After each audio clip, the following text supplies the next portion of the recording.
दोस्तों, आखिर वे कमांडो कौन था? उसी की तरकीब ने ही कारगिल युद्ध में भारत को पहली सफलता दिलाई थी।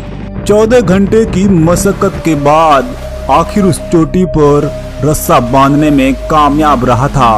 अकेले 5 गोलियां खाकर भी 48 पाकिस्तानी दुश्मनों को मौत के घाट उतार दिया था। जिन 10 कमांडो के साथ ऊपर चोटी पर भेजा था, मगर वे कमांडो अकेले ही नीचे आया था। पाकिस्तानी कमांडर अनवर खान की मुंडी काटकर उसी की बॉडी में तिरंगे का डंडा रोप दिया था। दोस्तों, इस कमांडो ने भारत ही नहीं बल्कि श्रीलंका में जाकर दुश्मनों का सफाया किया था। तभी तो उस जांबाज को दाढ़ी रखने का भी अधिकार मिल गया था। समय था 1999 का।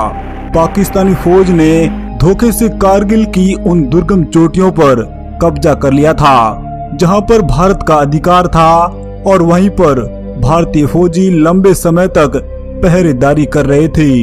मगर जब वादे के दौरान जब पहाड़ियां बर्फ से ढक जाती थी, तो भारत पाकिस्तान की फौज नीचे मैदानों में आ जाती थी। मगर 1999 में ऐसा नहीं हुआ था और पाकिस्तानी फौज ने उन दुर्गम चोटियों पर कब्जा कर लिया था। असल में ये जगह थी जम्मू कश्मीर का द्रास सेक्टर, और यहीं पर थी तोलोलिंग पहाड़ी की बर्फीली चोटियां। यहीं पर पाकिस्तानी घुसपैठिए कब्जा जमाए बैठे थे। तोलोलिंग पहाड़ी को फतेह करने के लिए भारतीय फौज की 3 बटालियन भेजी गई थी, मगर अफसोस वे फतेह नहीं कर पाए थे। इन्हीं तीनों बटालियनों के करीब 68 जवान शहीद हो गए थे। भारतीय फौज बदला लेने के लिए तड़प रही थी, मगर ये लड़ाई कोई मैदानों में नहीं थी, बल्कि 17,000 फीट ऊंचाई पर मौजूद बर्फीली पहाड़ियों में थी। घुसपैठिए कई महीनों से वहां पर अपनी पूरी तैयारी के साथ जमे हुए थे, मगर हमारे सामने सबसे बड़ी चुनौती थी आखिर कैसे इन घुसपैठियों की नजरों से बचकर उस 17,000 फीट दुर्गम चोटी पर चढ़ा जाए। और यहीं पर जरूरत थी उन घातक कमांडो की जो अक्सर ऐसे कारनामों के लिए जाने जाते हैं। तभी तो यहाँ से 300 किलोमीटर दूर कुपवाड़ा में एक ऐसी ही पलटन मौजूद थी। पलटन का नाम था टू राजपुताना राइफल। इस पलटन को द्रास सेक्टर पहुंचने में 36 घंटे का टाइम मिला था, मगर उन्होंने इसे 24 घंटे में पहुंचकर अपना लोहा मनवा लिया था। वहां पर जब आर्मी चीफ का इस पलटन से सामना हुआ तो एक ही सवाल था, आखिर कोई ऐसा जांबाज है जो इस चोटी पर तिरंगा लहरा सकता है। पूरी पलटन में एकदम सन्नाटा छा गया था। तभी अंतिम पंक्ति से अचानक कुछ हरकत होती है। असल में वहां एक फौजी का हाथ खड़ा था। पूरी बटालियन की नजर उस फौजी पर थी।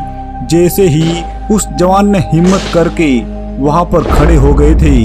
जब आर्मी चीफ ने उनका परिचय मांगा तो उनका जवाब भी हैरान करने वाला था। उनका जवाब था, best commando of Indian army Naik Digendra Kumar, सेना medal double chief commission card, जय हिंद सर। कमांडो के ऐसे जोश को देखकर आर्मी चीफ ने भी उन्हें एक मौका देने का विचार किया था, और फिर कमांडो दिगेंद्र कुमार ने अपने साथी सैनिकों के साथ उस तोलोलिंग पहाड़ी की रेकी की थी। अब कमांडो दिगेंद्र कुमार अपनी पूरी रणनीति के साथ आर्मी चीफ से मिलने पहुंच गए थे, और उन्होंने जाते ही आर्मी चीफ को जय हिंद किया और कहा, साहब जी, उस पहाड़ी पर चढ़ने के लिए मेरे पास एक ऐसा रास्ता है, मैं पहले उस पहाड़ी पर चढ़कर एक रस्सा बांध दूंगा और बाकी सैनिक भी उसी रस्सी के सहारे ऊपर चढ़ जाएंगे। आर्मी चीफ ने कहा, दिगेंद्र, ऐसा अगर तूने कर दिखाया तो हिंदुस्तान की पहली कामयाबी तेरे नाम से होगी। इस तरह कमांडो दिगेंद्र कुमार 7-8 दिन की मशक्कत के बाद 10 जून की रात को वह सब कर दिखाया जिसका इंतजार पूरी पलटन कर रही थी। आखिरकार 14 घंटे की मेहनत के बाद दिगेंद्र ने उस पहाड़ी पर रस्सा बांधने में सफलता प्राप्त कर ली थी। असल में इस जांबाज कमांडो का जन्म 3 जुलाई 1972 को राजस्थान के सीकर जिले में गांव झालरा में हुआ था। इनके पिताजी ने भी 1948 में कई गोलियां खाई थी और इनकी माता एक फ्रीडम फाइटर की बेटी थी, यानी आजाद हिंद सैनिक की बेटी, जिन्होंने सुभाष चंद्र बोस की सेना में काम किया था और बसरा बगदाद की लड़ाई में वे शहीद हो गए थे। इसी शेखावटी के शेर का हौसला देखकर बाकी पलटन में भी जोश आ जाता था, मगर अभी तक तो आधी जंग ही जीती थी। अब तो ऊपर जाना बाकी था और घुसपैठियों को उनकी औकात दिखानी थी। कोबरा दिगंबर के साथ 9 साथियों को अब इस रस्से के सहारे उस पहाड़ी पर पहुंचना था। आगे से 2 बटालियन चार्ली और डेल्टा को भी भेजा गया था। ये 10 कमांडो कोई मामूली इंसान नहीं थे। इन्होंने कई बड़े बड़े ऑपरेशन में सफलता पाई थी। ये भारत के टॉप मोस्ट कमांडोज थे और आखिरकार 12 जून की रात को ये 10 कमांडो उस पहाड़ी पर पहुंच गए थे। ऊपर जाकर देखा तो सब हैरान में पड़ गए थे। पाकिस्तानी फौज बर्फ के बीच में बेफिक्र होकर यहाँ पर आराम फरमा रही थी। करीब 10 बंकर यहाँ दिख रहे थे और इस तरह अलग अलग बंकरों को ध्वस्त करने का टारगेट ले लिया था।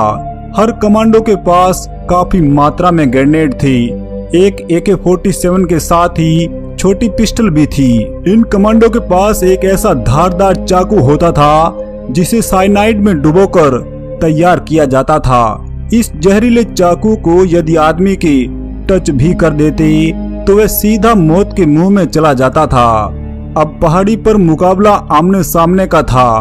पाकिस्तानी फौज अल्लाहू अकबर के नारे लगा रही थी, वहीं हमारे साथी बजरंग बली की जय बोल रहे थे। उस पूरी रात इन कमांडो ने पाकिस्तानी सेना का सामना किया था और धीरे धीरे एक दूसरे का साथ भी छोड़ रहे थे। सुबह 4 बजे तक कमांडो दिगंबर के साथ केवल एक साथी जिंदा बचा था। उस साथी का नाम था लांस नायक बच्चन सिंह। कमांडो दिगंबर के भी 3 गोलियां लग गई थी, फिर भी मौत को चकमा देते हुए दुश्मनों के 11 बंकर ध्वस्त कर दिए थे, जिसमें करीब 48 पाकिस्तानी फौजी मारे गए थे। अब कमांडो दिगंबर का अगला सामना पाकिस्तानी कमांडर अनवर खान से था, मगर अब हथियार खत्म हो गए थे। लेकिन अचानक बच्चन सिंह के सिर में गोली लगने के बाद उन्होंने अपनी LMG कमांडो दिगंबर को सौंप दी थी। इसी LMG से फायर करते हुए पाकिस्तानी कमांडर अनवर खान को चेताया और कहा कि हिम्मत है तो सामने आ। दोनों तरफ से फायरिंग होते होते दोनों करीब पहुंच गए थे और फिर आपस में भिड़ गए थे। कमांडो दिगंबर ने अनवर खान का कंठ दबा दिया था और तब तक नहीं छोड़ा था जब तक कि उसके प्राण नहीं चले गए, और फिर उसके बाद अपने उस खतरनाक चाकू से उसकी गर्दन ही काट दी थी।